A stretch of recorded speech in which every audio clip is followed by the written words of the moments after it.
Sunday Night Football, if the schedule makers came out, looked like we were going to get a really good one between the Philadelphia Eagles and the San Francisco 49ers. But now, obviously, it doesn't look like that's going to be the case. 7 out of every 10 tickets coming in on San Francisco, and there's no argument from me whatsoever. The Philadelphia Eagles, as it started in the offseason with Brandon Brooks not even working out, basically tearing his Achilles, and has gone all the way up to last week. We're now at a practice report came out today. The only wide receiver healthy on the 53-man roster was Greg Ward. Everybody else sat out of practice because they were injured. So now if you flip that over going to Sunday Night Football and you say, well, Deshaun Jackson might be there on one leg. He'll probably run one route and sit the rest of the football game out. So if we are going to be left with a Philadelphia Eagles team that couldn't beat one of the worst rosters in the NFL last week in the Cincinnati Bengals, you saw on the road against a similar type team between the Giants and the Eagles, San Francisco put away the New York Giants and even embarrassed them in the second half, where I don't know if they even got more than 3 first downs in a blowout game for the Giants. So now you put the Eagles on the road with a nice pass-catching tight end in Zach Ertz and just about nothing else. Are you going to lean on Miles Sanders and a beat-up offensive line and Carson Wentz, who's seeing ghosts right now because he has no weapons to throw to whatsoever?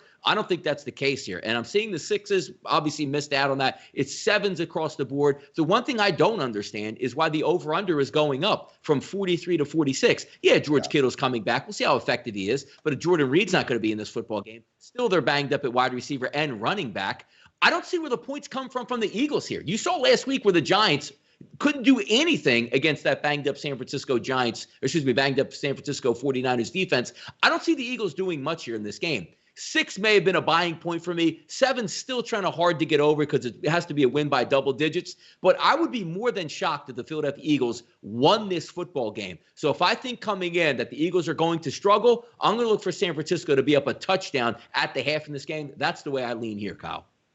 Yeah, I think the number's too big, to be completely honest. And I know the 49ers are getting healthy. Deebo Samuel has returned to practice. And, listen, this is Donnie's favorite team versus my favorite team. So he's trying to trap me into jinxing my team because he knows my jinx powers. We've done this many a times, and I'm sure when Kelsey comes on, she knows my jinx powers too, because every damn pick I give her, poor girl gets wrong because it's my fault, So I even did this to Donnie last weekend, but I think the 49ers win this game. I just don't feel good about that 7 number. I think you have a desperate Philadelphia team. I do know Deebo Samuel's going to possibly be back. They're going to watch him in practice throughout the week and see if he's ready. He has returned. He's just been on IR. George Kittle should be back. Don't think Jimmy Garoppolo's going to play. I'm not sure how much you lose there with Nick Mullins, and it's basically just the handsome factor. Jimmy Garoppolo is obviously way more handsome than Nick Mullins, but Nick Mullins is a very competent quarterback. I just worry when you have a team like Philly who's looked so bad and they're taking so much heat. I think it takes some of the pressure off of them to get out of Philly, get on the road, get away from all the pressure. You get to a team like San Francisco who's beat up by injuries and won 2 impressive games on the road with their practice squad team.